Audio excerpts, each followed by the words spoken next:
Thank you very much, Sarah, and welcome to everyone who's joined us this afternoon.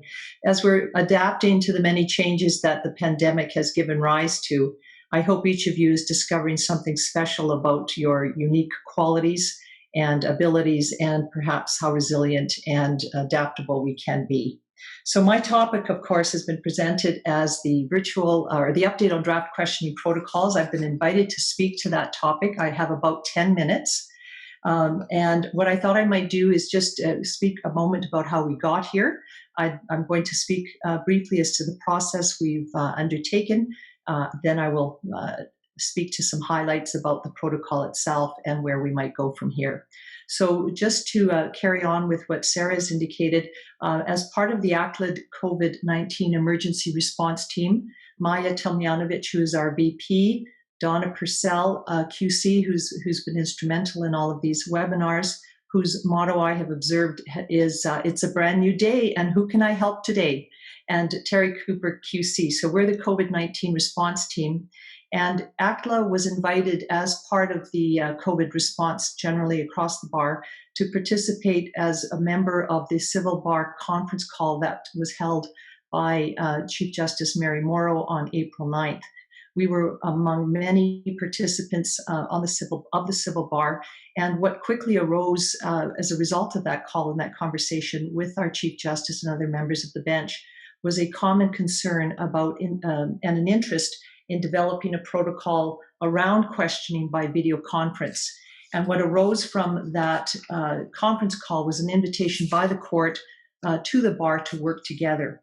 And alas, from that invitation and from that basic interest that was expressed by so many, a small working group developed. Sam Leung took the lead in spearheading the initial draft. Sam is he's a senior legal counsel with Intact Insurance and the CBA Self-Insurance Chair. He took the lead, followed very quickly by Grant Watson, who has done tremendous amount of work on the protocol. Grant is with Watson Construction Law in Red Deer. Ola Malik is the CBA Alberta president this year, and he's with the City of Calgary Law Department, Law and Legislative Service Department, and he's part of our subgroup. Patrick Heinsohn, partner at Borden Ladner Gervais LLP, is part of our group. Donna Purcell, of course, QC and past president of ACTLA, of Warren Sinclair LLP, and Julia Abanescu of Vista Law of Red Deer joined us with myself. And I say that and take a moment to say that because it's an indication of the vast array of experience and interest that has gone into the working group to prepare the first draft. So in terms of the process, major revisions, or many revisions, I should say, have gone back and forth amongst this small working group. And just as of yesterday, early in the morning, we agreed on a draft final product, if you will, that we felt was ready for dissemination to some of the organizations. And they included ACTLA's board, the CBA, related executive section members would have received a copy, as I understand it. Mr. Peter Major of the Advocate Society, who's a partner at McLennan Ross, Ms. Opera of Pro Bono Law Department, and the president of the Law Society all received a draft yesterday. Our intention was to ask for a quick turnaround because our goal is to put and present a final version, if you will, before the court this afternoon in advance of our next conference call that's being held with our Chief Justice and other members of the bench with the Civil Bar next week, May 7th. So we had a very quick turnaround. So for everyone who's expressed some interest and feedback, thank you. Now, what I want to do now is just in terms of the protocol itself, because it is not finalized, you'll note, of course, that we've not attached a version at this time. We certainly will. But what I would like to do now, with that background and an understanding of where we came from and how we got here and who the players have been thus far and the extensive distribution that was made yesterday, I'd like to just speak briefly about, and in general terms, about the protocol itself. So we've entitled it Alberta Protocol for Remote Questioning. It is a 7-page document. It includes an appendix. And we certainly know that video conferencing remotely is not new to the bar. Certainly members of our practice, members of the bar have used the practice before if they've got counsel in other, if they're in one jurisdiction, maybe a witness is in another jurisdiction, etc. So we recognize the protocol or the practice isn't new. But what we're trying to do here with the protocol is we're trying to, number one, assist lawyers in their practice, standardize the process, provide some comfort to lawyers who, with experience, or those who are new to the process, that there's been some thought and some buy-in in terms of a proper protocol, and to allow parties to quickly agree to arrangements and procedures so that the procedure can move very quickly and so that we can provide access to justice for our clients, of course, because that is our number one priority. So in terms of the protocol, that was the overview, and that's the goal of the document. I should say that it is in no way intended to supersede any rule, right, obligation, term of evidence, etc., and that the parties always have an ability to agree to vary the terms of the protocol, but it is a standard one that we encourage people to at least consider and work with. So the protocol itself, as I say, covers 7 pages. It's not an extensive document. It is made up of a few topic items, if I may just speak to that. We've got a section on what's to happen prior to the questioning, so the selection of the technology platform. Of course, we're very concerned about security, and we've identified some examples of possible platforms that counsel and parties may use, but ultimately security and the encryption of those platforms is number one, and counsel will have to satisfy themselves as to ensuring those measures have been taken into consideration. We have an obligation under the code to be technologically savvy enough to be able to manage some of these, so please satisfy yourselves as to those requirements. And of course, we have a duty to our clients to advise them of potential risks. So those are some of the comments that we speak to in terms of prior to the questioning itself and what items you might want to consider before you undergo this process. Scheduling will occur just as it normally would between the parties. We speak briefly about the equipment and the setting of the questioning, and the point to be taken away there is that with virtual questioning, we have to ensure to the best of our abilities and to encourage the participants to think along those same lines, that wherever the questioning is going to occur should replicate as close as possible to an actual questioning, so that the privacy and that the surroundings reflect a quiet, private setting, and that those considerations are made in advance. With respect to records, we've spent a great deal of time determining a process regarding records. We've settled on a secure online records depository as a first starting point, with the ability of parties to determine what documents in advance should be shared. There is an alternative choice there because there are some platforms, perhaps, or parties that may determine for themselves and in their action that a very secure online depository, while required, perhaps there can be a version of that that's appropriate for the circumstance and as agreed to by the parties. We encourage all of the parties to do a test run, just like we did this morning here in advance of this webinar, just because these things are new, and as we get more proficient, maybe that may not be necessary, but a test run will be necessary in our view to ensure that the process runs as smoothly as possible, because it is a formal proceeding. With respect to the process itself, the questioning, we've gone to some extent to set out the general rules that's expected of each participant. The expectation is that the court reporter will host the questioning, so that there is some control by the court reporter, as she normally would or he or she would in a questioning. And there are steps that have to be taken by the court reporter in advance to take that control. And of course, to ensure, because it's a virtual process, to ensure that only those participants who are giving evidence and hearing evidence and able to hear evidence are the participants intended to be able to do that. We've set out a specific paragraph in the protocol that in advance of the questioning beginning, the parties have to agree on the record to adopt the protocol, or if there's been a change to the protocol, to expressly state those changes so that it's clear and it's dealt with in advance of the questioning starting. The court reporter will then administer the oath or affirmation as she normally would. And in that process, we've accounted for a certain number of questions which are attached at Appendix A to be put to the witness. And part of that is an agreement that nobody's going to record or rebroadcast that, and I'll speak to that in a moment.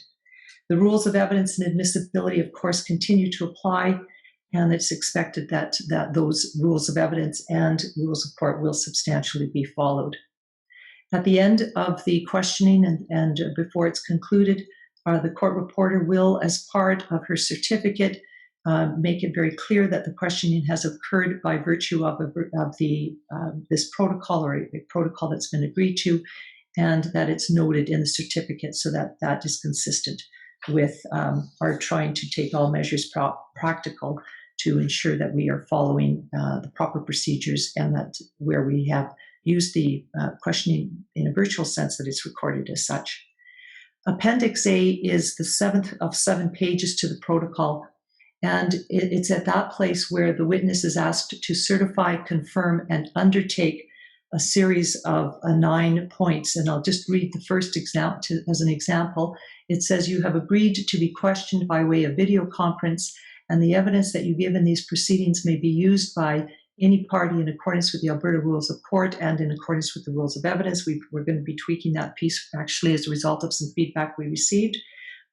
So it just, and then it goes through a specific undertaking to behave, to conduct, to agree, to accept that the normal practice in specific itemized points, as I've indicated here, are actually going to be agreed to.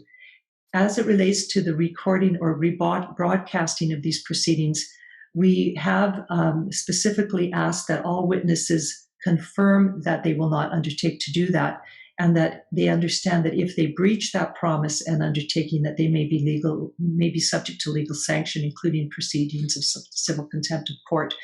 We took that piece directly from the Queen's Bench undertaking of non-lawyer, and the purpose of that is to underscore the importance of this proceeding. It is a formal one, and if someone were to not understand that, the onus, and understand the severity of that undertaking, they would at least be able to understand that legal action can be taken.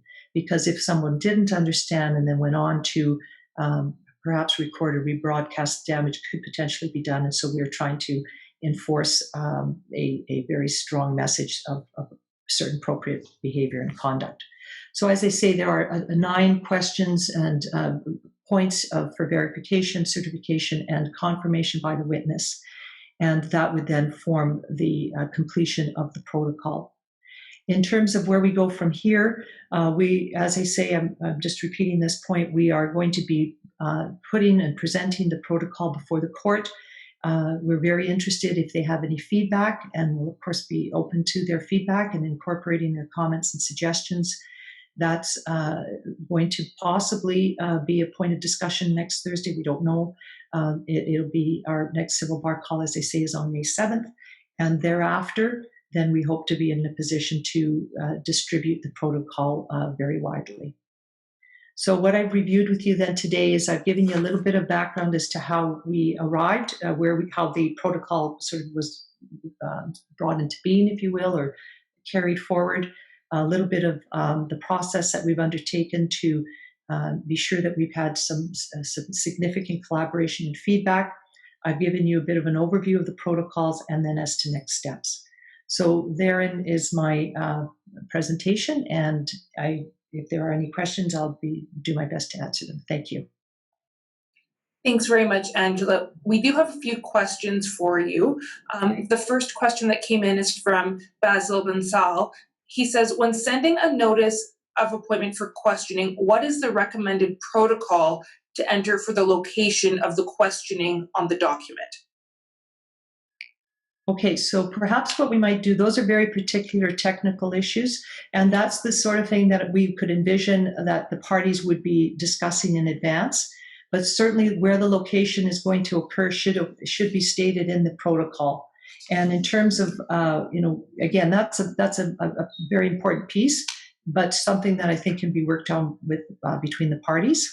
But again, if there's maybe, so that's one thing, maybe if there's going to be lots of these questions, I could also take them back to the group and answer them. But does that answer my friend's question? I think that does. There are just two other quick questions. One's from Rob O'Neill. He just says, how do you ensure that no one else is in the room when the person is being questioned and the camera is sort of out of view? Well, that's exactly excellent point, Rob. And I'll just speak to the question in the appendix that we've currently drafted. I'll just find that question. Just bear with me. So to that point, it is very much an undertaking. And so what we do here is where we've said,